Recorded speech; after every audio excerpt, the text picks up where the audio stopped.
Christophe, bonjour. La Bonjour. question rituelle, l'effectif, qu'en est-il? Les blessés, les absents, les suspendus? On peut avoir un petit tour d'horizon? Ouais. Blessé, bonne nouvelle, j'allais dire, puisque Kevin a repris l'entraînement collectif, donc susceptible de pouvoir peut-être intégrer le groupe ce week-end. Après, par rapport aux autres joueurs, il y a Paul Joly qui est en délicatesse avec sa hanche. Il a pris une béquille à Monaco et il n'a pas pu s'entraîner de la semaine. Donc, il sera suspendu le match à Brest, c'est sûr. Mais pour ce week-end, ouais, ça sera bon, on verra de même, mais pour le moment, ça semble difficile. Après, l'effectif, ça. Oui, voilà, par les blessés de longue durée. Dans cette période, avec les blessés notamment, on imagine que les entraînements ne sont pas toujours au complet. On sait que voilà, il y a certains joueurs aussi qui s'écoutent au niveau de leur corps, qui font de l'entraînement ou en tout cas des séances à l'intérieur. Qu'est-ce que ça implique pour vous sur ce qui peut se passer en match et aussi sur les mises en place quand on sait qu'on n'a pas toujours les joueurs, enfin l'entièreté du groupe à disposition en semaine? Ouais, c'est toujours la difficulté. Ce que je dis, c'est que c'est toujours bien quand on a tout le monde sur le terrain parce que déjà, ça crée une émulation. Et puis, pour travailler, c'est quand même plus simple pour travailler à la fois nos schémas défensifs ou offensifs et d'avoir les connexions entre les joueurs. C'est là où on les travaille. Mais bon, il faut faire avec. Il y a des joueurs qui sont pas en capacité à l'heure actuelle de pouvoir faire des semaines pleines. Donc, il faut qu'on adapte par rapport à ça. C'est vrai qu'on intensifie aussi avec eux des fois les individualisations au niveau de la vidéo ou autre, mais rien ne remplace le terrain et, comme je dis, le travail avec les partenaires pour les connexions, qu'elles soient défensives ou offensives. Est-ce que ce qui peut compenser justement ces absences, c'est le fait que vous avez des joueurs qui connaissent quand même bien le groupe, qui sont habitués aussi à vos schémas de jeu. Alors ça remplace pas, vous l'avez dit, le terrain, mais est-ce que mine de rien, ces absences sont compensées aussi par l'intelligence de jeu et les habitudes? Oui, bien sûr, je crois que c'est important, mais ça remplace pas quand même les connexions parce que bien sûr qu'ils connaissent bien le projet de jeu, mais il y a des spécificités à chaque match, soit dans la manière de défendre, soit dans la manière de sortir le ballon ou d'attaquer les espaces. Donc, c'est toujours mieux, c'est bien de les voir en vidéo et on voit avec eux en vidéo, en discussion, bien sûr, parce qu'ils assistent à tout. Mais par contre, après, on ne peut pas mettre en pratique. Et comme je dis, souvent, les collections, c'est des choses très fines, notamment à la fois sur des positionnements défensifs, mais aussi des fois sur des connexions offensives dans les 30 derniers mètres où il y a peu d'espace et il faut être capable d'avoir plus de justesse. Donc, oui, ce que je disais, c'est une période qui est un peu difficile, mais souvent c'est cette période-là pour tous les coachs. Voilà, on espère que tout le monde va vite réintégrer et qu'on puisse faire des semaines pleines pour continuer à progresser. Comment vous avez travaillé sur cette semaine avec cet adversaire qui s'annonce, Toulouse, et cette première période à Monaco, voilà, si on veut voir le verre à moitié plein, qui vous a quand même apporté de la satisfaction? Sur quoi vous avez insisté là cette semaine? Ben, sur ça, sur cette première mi-temps à Monaco, où je trouve que, je l'avais dit, on a revu à la fois des attitudes et des connexions qu'on avait perdues un petit peu. Après, sans oublier aussi notre trou noir de deuxième mi-temps, qui s'explique peut-être sur la qualité de l'adversaire, certes, ça il ne faut pas l'enlever, mais aussi peut-être nous par des efforts ou des attitudes qui sont moins bien faites sur le plan défensif, plus haut sur le terrain, qui permet à l'équipe adverse d'attaquer trop facilement notre ligne défensive. Donc, ouais, on a regardé tout ça et puis insisté aussi sur le fait de continuer à jouer, à vouloir se créer des occasions parce que c'est dans ce sens-là qu'on pourra gagner des matchs. Là, le mercato est terminé. Du coup, les joueurs qui étaient un peu sollicités et ça pouvait peut-être un peu les perturber. Voilà. Maintenant, on a mis ça de côté. Est-ce que vous sentez que là, on est sur un nouvel élan avec cette équipe de Toulouse qui sera très dangereuse, pas à négliger, même s'ils se sont fait sortir en Coupe de France? Est-ce que vous sentez que là, il y a un moment, je ne vais pas dire un peu bascule, parce que tous les matchs le sont un peu, mais que c'est le moment d'y aller Oui, là? de toute toute façon, quand on est sur une mauvaise spirale comme nous, mais Toulouse aussi, hein, parce qu'ils ne sont pas sur une très bonne dynamique en termes de résultats, il faut casser cette spirale-là. Donc il faut vite regagner un match pour relancer. Il reste 14 matchs. Comme vous dites, le mercato est terminé et voilà, on sait que maintenant c'est ce groupe-là qui va finir la saison. Donc c'est aussi sur le plan psychologique important que tout le monde se recentre à 100% sur le club, sur le groupe, sur la performance. C'est ce que je leur ai dit en début de semaine. Donc maintenant, oui, on affronte une équipe de Toulouse qui nous a posé d'énormes problèmes au match aller. Donc on va devoir répondre à ça. On sait que c'est une équipe qui est très, très forte à l'extérieur aussi. Mais nous, on est bon aussi à la maison. Donc ça va faire un beau match. Je crois que voilà, il ne faut pas se mettre des échéances. Voilà, là, il y a un match à jouer, à gagner, comme on a voulu faire à Monaco, qu'on n'est pas arrivé, comme on voudra faire à Brest. Mais après, il y a bien sûr un rapport de force tout le temps. Mais c'est vrai que ce match-là, on a envie d'effacer un petit peu le match aller.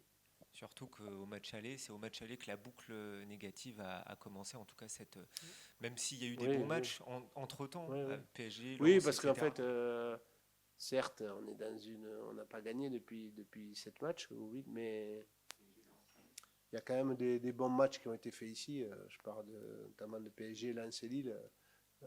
C'est des points quand même qui sont importants.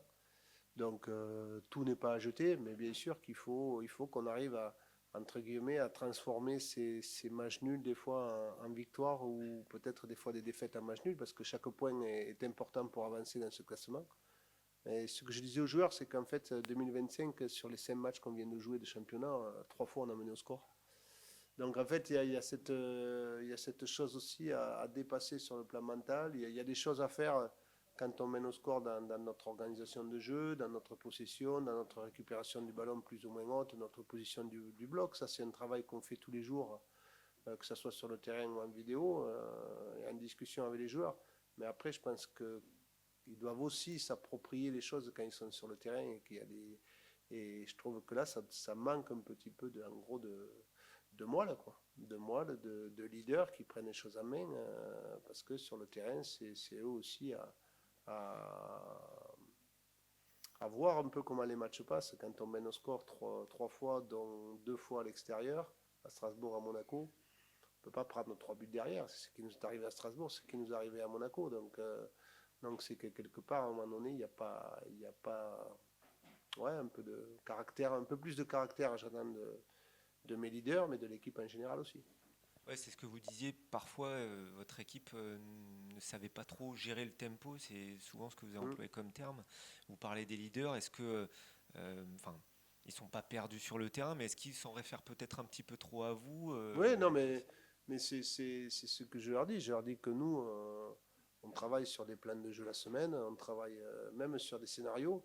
Parce qu'on travaille les semaines sur des scénarios où on est mené, où on mène. Et qu'après, c'est à eux de prendre les choses en main sur le terrain. On ne peut pas tout faire à leur place. Donc, il faut aussi qu'il y ait un peu plus, il faut un peu plus les responsabiliser sûrement. Ce que je fais et leur dire qu'à un moment donné, oui, c'est bien, on est là pour leur dire, les guider. Mais sur le terrain, on ne peut pas tout faire à leur place. Et je trouve que ce n'est pas une question de passe réussie ou de passe ratée, de tir réussi ou d'erreur individuelle, parce que ça, c'est le football et ça arrive. Mais je crois qu'à un moment donné, on doit être plus encore en équipe, dans des moments comme ça, c'est-à-dire quand on mène au score, on doit être capable, certains sur le terrain, de dire, voilà, là, à un moment donné, on n'est pas bien, le bloc, on le met là, on ne bouge plus, on a cette capacité, ou alors on va chercher ensemble, mais je trouve qu'il y a des visions parfois différentes en cours de match. Oui, c'est vrai, parfois on s'aperçoit que certains s'énervent un peu. Alors c'est normal de s'énerver Oui, dans le non, foot, mais ça, de sortir un petit peu. ça c'est logique, ça. Ça, c'est au contraire, c'est qu'à un moment donné, il faut. Mais j'aimerais que des fois, cet énervement, il soit, certes, entre eux, mais pour faire bouger les choses. Pas d'une manière individuelle, parce que j'ai pas reçu le ballon ou autre. Non, c'est qu'à un moment donné, on voit qu'on mène au score, qu'on est bien, parce que pendant 55 minutes, on est très bien à Monaco. Et puis après, une seule chose nous fait voler en éclat, parce qu'ils ont le droit d'égaliser, parce qu'ils sont bons.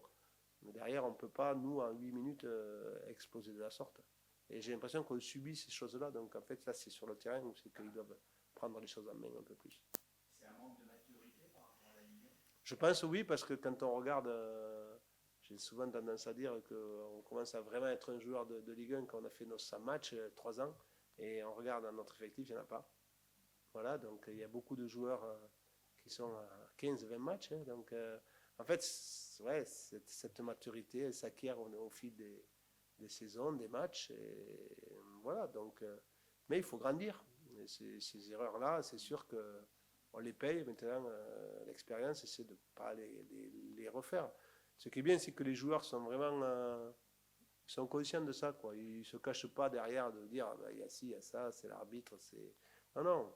On sait où c'est qu'on a, du moins, pas qu'on a fait des erreurs, parce qu'après, quand il y a des erreurs individuelles, ça, malheureusement, c'est le football. Mais je veux dire que dans l'organisation, des fois, le cœur de la deuxième mi-temps, souvent, parce que c'est là où c'est que se jouent les choses, je trouve qu'on est des fois un peu, comment dire, un peu attentiste. Et que sur le terrain, on doit vraiment gérer ces choses-là aussi. Quand vous parlez de tempo du match, alors j'imagine que ça dépend de la physionomie, mais est-ce que vous êtes plutôt partisan quand justement vous menez, ce qui arrive très souvent, d'en mettre un deuxième pour se mettre vraiment à l'abri, ou vous vous dites il y a quand même des matchs où on peut mener un 0, enfin en tout cas d'être avec un but d'écart et de fermer. Alors, c'est pas évident parce que des fois il faut savoir lire le match. Moi j'estime que bien défendre c'est avoir le ballon aussi. Parce que l'adversaire n'a pas le ballon. C'est pour ça que je dis que des fois il faut savoir gérer le tempo du match. Et que des fois, au lieu de vouloir vite partir, c'est de conserver le ballon et de garder le ballon. Et ça c'est mon idée, c'est ce que je parle aux joueurs. Je leur dis que voilà, avoir le ballon c'est défendre parce que voilà, c'est la palisse. Si on a le ballon, normalement l'adversaire il l'a pas. Du moins on impacte, je dirais, sur nos temps faibles, je trouve qu'on les gère mal. Voilà, c'est ça. C'est qu'on n'impacte pas assez sur nos temps faibles l'adversaire, à la fois physiquement, parce que si on les fait courir, et psychologiquement, parce que c'est une équipe qui veut à tout prix marquer des buts parce qu'on mène au score, et on leur donne pas d'armes. Nous, je trouve qu'on donne trop d'armes, c'est-à-dire que ouais, on mène au score, maintenant on vous donne le ballon et attaquez-nous. Je crois que après il y a des faits de match. Je veux dire, quand on reçoit des fois à Paris, c'est que l'équipe est forte parce qu'elle prend le ballon, il faut défendre. Mais nous, mentalement, il faut qu'on se mette dans la tête de dire on mène au score, mais ça ne veut pas dire que parce qu'on mène maintenant on va défendre. Non, il faut continuer à avoir ce que je dis, ce temps faible et ce tempo. C'est-à-dire garder le ballon et être bien en bloc. Et quand on a le ballon, être en bloc, c'est être là-haut aussi pour faire des contre-pressings efficaces. Voilà, c'est tout ça, travailler, c'est tout ce qu'on travaille. Voilà, il faut du temps pour le mettre en place, mais là, on doit vite comprendre que ça nous joue des tours en ce moment. On a vu en fin de match contre Monaco que vous êtes passé à une défense à 4. Alors au niveau de l'animation, il y avait un milieu qui redescendait aussi pour former un trio, on va dire, derrière. Est-ce que ça, c'est quelque chose qui pourrait être revu encore plus à l'avenir?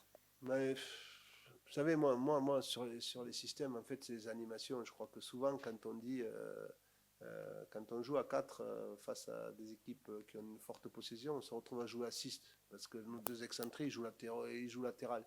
L'année dernière, quand on sortait le ballon à 3 avec un milieu qui descendait. Donc en fait, c'est des animations et je pense que c'est toujours pareil, c'est une discussion avec les joueurs ou autres. Je pense que si on se focalise en disant de toute façon on réussit parce qu'on a tel système, on rate, je pense qu'on se trompe de combat.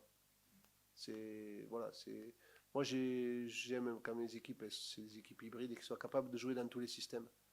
Et on l'a montré l'année dernière et cette année aussi. Après, par rapport à la spécificité des joueurs. Mais quand on dit qu'on joue avec 3, moi ce que j'aime c'est quand on joue à 3, pas à 5. À 5 c'est parce qu'on y est habitué. C'est pour ça que je pousse mes pistons. Et je trouvais que la première mi-temps elle avait été de qualité parce qu'on voyait nos pistons qui récupéraient le ballon plus haut. Et un bloc beaucoup plus compact. Maintenant, voilà, ça ne se fait pas un jour. Il faut travailler. C'est pour ça qu'on dit qu'il faut du temps. Et on n'en a pas trop des fois parce que les effectifs sont mouvants. Mais il faut quand même avoir ces idées-là. Il ne faut pas enfermer les joueurs pour moi dans un schéma. Non, non. Avec le ballon, qu'est-ce qu'on fait sans ballon, moi, ce qui m'importe, c'est qu'on ait de l'intensité et de la réflexion dans les deux, def et off. Vous êtes sur une mauvaise série actuellement. On ne va pas imputer ça à la défense, bien entendu, c'est à toute l'équipe. Qu'est-ce qu'il faut faire pour changer cette mauvaise pente actuelle? Oui, c'est vrai qu'on est sur une mauvaise série, une mauvaise lancée, et on est tous conscients de ça. Et après, je pense que c'est le mental, faut augmenter un peu, surtout les matchs à l'extérieur. Mentalement, faut aller chercher parce que les matchs à l'extérieur, c'est vraiment dur. Et pour aller chercher des points là-bas, faut vraiment être fort mentalement. Et après, je pense que c'est dans l'ensemble. Tout le monde doit se remettre en question et travailler et écouter ce que le coach il met en place. Et, parce que ça va aller. Même s'il y a encore 14 matchs, mais c'est assez, mais c'est pas assez. Il faut vite se remettre dans la dynamique. Sinali, toi, tu es un des joueurs les plus expérimentés, mine de rien, avec ton passé à Lyon. Et le coach, tout à l'heure, disait qu'il attendait un petit peu plus de ses cadres, de ses leaders. Alors toi, tu n'es arrivé que cette saison, mais est-ce que tu sens que justement, du côté des joueurs dont la voix porte, il faut qu'il y ait plus d'implication et qu'on se parle plus sur le terrain, notamment quand vous êtes un peu en difficulté? Exactement. Il y a beaucoup de leaders, même si peut-être que j'en fais partie. Et comme tu l'as dit, surtout sur le terrain, il faut que tout le monde prenne ses responsabilités, surtout les cas d'essayer de donner la voix, parce que franchement, ça ne se voit pas trop dans les matchs, parce que c'est dans des moments comme ça que faut lever la voix, il faut avoir le courage de porter l'équipe, et ça se voit que il n'y a pas vraiment ça, tu vois. Et c'est le moment aussi de dynamiser tout ça un peu et mettre ça en avant. Et justement, ça passe par quoi? Ça passe par des explications avant le match, pendant, des petits coups de gueule, ou alors voilà, des moments rassembleurs. Comment est-ce que tu vois ça, toi? Ouais, il y a d'autres qui parlent dans le vestiaire avant les matchs. Surtout d'abord, faut que ça passe d'abord à l'entraînement, tu vois, parce que c'est là-bas que tout vient. C'est donner d'abord à fond l'entraînement. Et dans les vestiaires, comme d'hab, même si ça ne parle pas dans les vestiaires, sur le terrain, faut montrer direct, il faut être présent. Et je pense qu'on manque un peu ça. Est-ce que ça vient aussi du fait que dans cette équipe, en termes d'expérience en Ligue 1, il n'y a pas non plus des joueurs qui sont à... le coach le dit souvent, un bon joueur de Ligue 1, c'est quelqu'un qui atteint les 100 matchs, ou en tout cas un joueur d'expérience, et c'est pas trop le cas. Est-ce que tu ressens ça aussi, toi? Franchement, je ressens pas vraiment trop ça.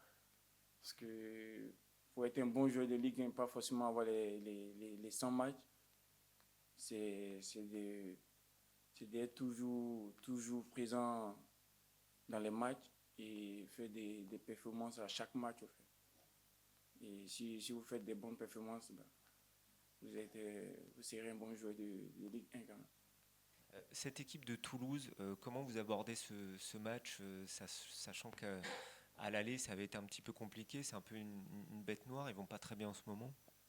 Exactement.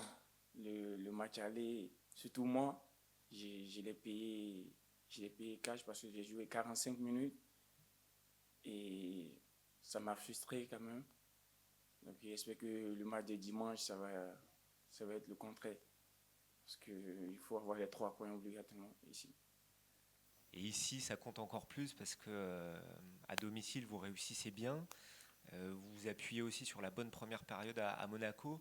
Est-ce que tu sens que là, c'est le moment justement de faire la bascule, surtout que c'était contre Toulouse, que la spirale négative sans victoire, elle a commencé? Exactement. Je pense que c'est le bon moment. C'est le déclic dans ce match de dimanche qui va arriver. Et il faut bien l'entamer. Parce que, comme je l'ai dit, le match aller, été vraiment un match catastrophe de l'équipe complète. Donc tout le monde doit relever la tête pour entamer ce match. Je pense que c'est de là que tout doit aller. Tout doit aller de l'avant. Parce que ça fait longtemps qu'on n'a pas encore gagné. Et je pense que c'est le moment. Et Toi, comment tu te sens au sein de l'équipe? Parce que voilà, tu l'as dit, il y a des matchs, il y a eu des matchs un petit peu plus compliqués. Il y en a d'autres où tu as brillé, notamment le dernier contre Monaco avec cette minace, cette patate. Comment tu te sens? Ouais, c'était un joli but. Je pensais peut-être que ça serait l'un des meilleurs buts de ma carrière. Et je travaille encore, j'écoute le coach, j'espère que je vais en remettre encore plus peut-être. Et faire toujours des belles performances. C'est mon souhait. Il te reste quoi encore justement à apprendre pour progresser, pour te sentir encore mieux? Franchement, il y a beaucoup à apprendre. Il y a beaucoup à apprendre. Mais le côté où peut-être que je peux apporter plus, c'est le côté leader. Et le côté personnel, c'est la concentration. Et être toujours concentré dans le match, c'est très important. Si vous êtes concentré, je pense que vous ferez un bon match. Et quand tu parles du côté leader, c'est que naturellement, tu es plutôt quelqu'un de calme, introverti, tu vas pas rentrer dedans, ou justement tu l'as ce côté-là, mais tu es encore un peu sur la retenue? Non, je suis pas du tout timide ni calme. Quand tout le monde ils le savent ici, ils savent, ils savent que je suis quelqu'un de leader, quelqu'un qui parle, quelqu'un qui essaie d'apporter quand c'est possible et ça. Non. Tu dis ça en souriant, c'est-à-dire que t'as une grande bouche dans le vestiaire? On peut dire ça quand même, ouais. On peut dire ça, ouais. Mais après, c'est pour le positif et pour l'équipe.